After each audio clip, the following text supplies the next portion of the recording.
Okay what's going on YouTube आज चाहिँ म तपाईँहरूको सामु अर्को नयाँ ब्रान्ड न्यू भिडियो लिएर आएको छु so I am back with another Jordan 1 unboxing video सो गएको 3-4 महिनामा मैले धेरै स्निकरहरू चाहिँ पर्चेस गरेको छ त्यसको भिडियोहरू मैले बनाउन पाइरहेको थिएन मेरो समयको कारणले गर्दाखेरि सो आज चाहिँ फाइनली अनि त्यसको रिभ्यू गर्ने अनि त्यसपछि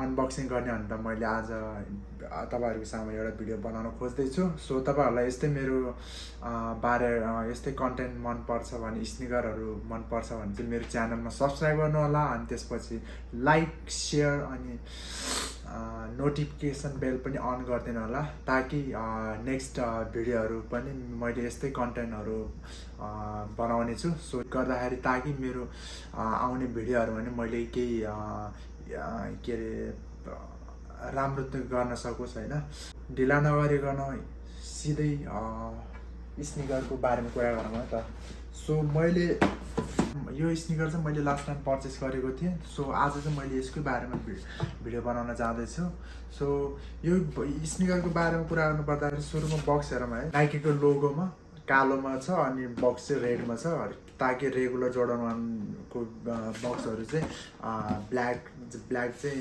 ब्ल्याक कलरको रेड कलरले नाइकी ब्रान्डिङ गरेको हुन्छ यो चाहिँ look at the size so सिधै यो जुत्ताको बारेमा कुरा गर्नु पर्दाखेरि चाहिँ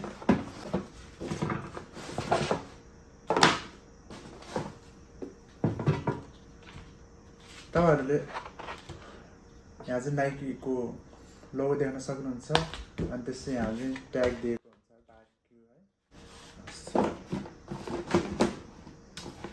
अनि यो जुत्ताको बारेमा कुरा गर्नु पर्दाखेरि चाहिँ यो चाहिँ वुमेन्स साइजमा रिलिज भएको थियो सो जुलाई 23मा रिलिज भएको थियो अनि यसको रिटेल प्राइस चाहिँ $117 एन्ड कोरियामा चाहिँ 2,09,000 ओन रहेको छ अनि सो यसको बारेमा कुरा गर्नु पर्दाखेरि चाहिँ अब यसको मटेरियलहरू हेर्दाखेरि चाहिँ दामी छ अनि यसको मलाई एकदम न्यू लाग्यो भनेर अब जस्तै यो हुन्छ नि चेनेल यसको निकनेम चाहिँ यो जुत्तालाई चाहिँ अब चेनेल भनेर पनि भन्छ होइन यसको निकनेम यसको अनि सुजको बारेमा कुरा गर्नु पर्दाखेरि चाहिँ यसको सुज चाहिँ कार्पेटको जस्तो छ नि कार्पेट सुजमा राखेको छ अनि यसको कलर कम्बिनेसन चाहिँ भन्नै पर्दैन यो चाहिँ यो वार्सिटी ज्याकेटबाट इन्सपायर छ यो जुत्ता चाहिँ सो यो जुत्तालाई चाहिँ चेनेल भनेर नि भनिन्छ है किन भनेको थाहा भएन अनि यसको नाइकी रेगुलर जुत्ताहरूमा चाहिँ हामीले जोर्डन 1 को रेगुलर जुत्ताहरूमा चाहिँ हामीले यस्तो ट्यागहरू चाहिँ खासै देख्दैन थियो जोर्डन 4 मा देख्थ्यो तर यसमा चाहिँ यो पनि दिएको छ ताकि डिफ्रेन्ट तरिकाले ड्रप गरेको छ होइन अनि यसको मलाई एकदम बेस्ट लागेको पार्ट भनेको चाहिँ यसको टङ छ नि यसको रेगुलर नाइकीहरूमा चाहिँ कस्तो नाइनलको टङ दिन्थ्यो भने यसको चाहिँ कोडो कपडाको दिएको छ तपाईँहरूले देख्न सक्नुहुन्छ अनि कलर पनि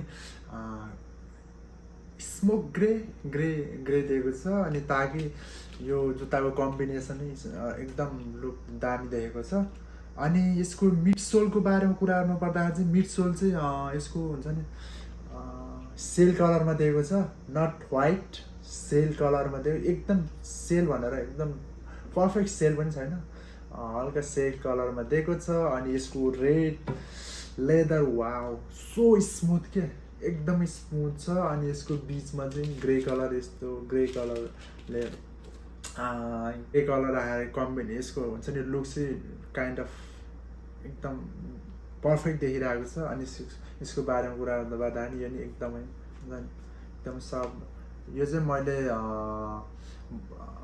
जोर्डन 1 को ब्रदरहुडको काइन्ड अफ त्यस्तो कलरमा छ है यो चाहिँ एङ्कलमा अनि यसको आउट सोलको कुरा गर्नुपर्दा चाहिँ पुरै रेड कलरमा छ रेडमा दिएको छ यसको आउटकम अनि त्यसपछि कुरा गर्नुपर्दा पर्फेक्ट भनेको चाहिँ यसको व्हाइट लेदरहरू हुन्छ नि, यसको मटेरियल चाहिँ एकदमै गुड छ। म तपाईँहरूलाई देखाइदिन्छु। हुन्छ नि यस्तो बन्च ब्याक हुन्छ, बन्च ब्याक पनि एकदमै राम्रो छ। अनि योसँग चाहिँ एक्स्ट्रा सुलेस पनि दिएको छ, एक्स्ट्रा सुलेस। यो सु चाहिँ जम्प प्यान्ट लोगो प्लास्टिकमा दिएको छ है, जम्प प्यान्टको लोगो पनि छ। अनि त्यसपछि सेल कलरमा आएको छ यो पनि। म पछि डेफिनेटली ट्राई गर्नेछु यो सेल कलरमा कस्तो कुनमा पर्फेक्ट म्याच गर्दो रहेछ भनेर। अनि यसको होल लुक्स यो चाहिँ अब स्पेसल वुमेन्स साइजमा ड्रप भएको थियो यो स्निकर चाहिँ। सो त्यस कारणले गर्दाखेरि तपाईँहरू नझुकिनुहोस् कि अब वुमेन्स साइजमा चाहिँ हल्का हुन्छ नि, हल्का सानो हुन्छ होइन। यो चाहिँ वुमेन्स साइजमा ड्रप भएको भएर US 11 छ। US 11 भनेको चाहिँ 9.5 हो है। 1.5ले चाहिँ फरक हुन्छ होइन, तपाईँहरू भन्दो रहेछ होइन। सो त्यही हो।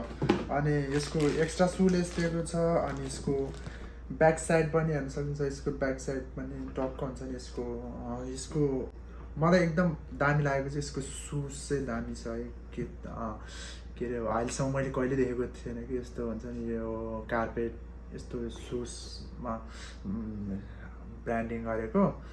अनि यसको मिड सोलमा व्हाइटमा दिएको छ, पर्फेक्ट मलाई चाहिँ एकदमै मन परेको छ।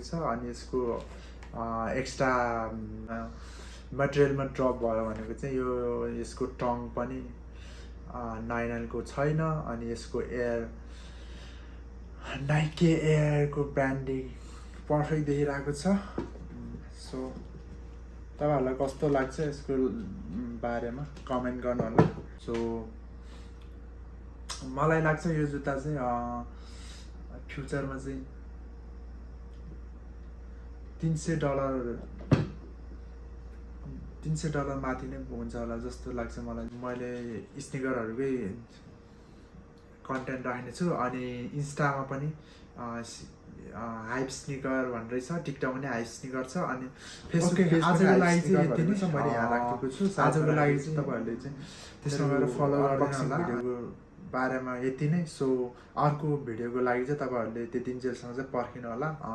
त्यसको लागि चाहिँ तपाईँहरूले कमेन्ट गर्नु होला यसको बारेमा कस्तो लाग्छ, तपाईँहरूको ओपिनियन राखिदिनु होला यसको बारेमा। त्यतिन्जेलसम्म चाहिँ तपाईँहरू धैर्य साथ बस्दिनु होला। हस्त नमस्ते, bye bye, see you next time.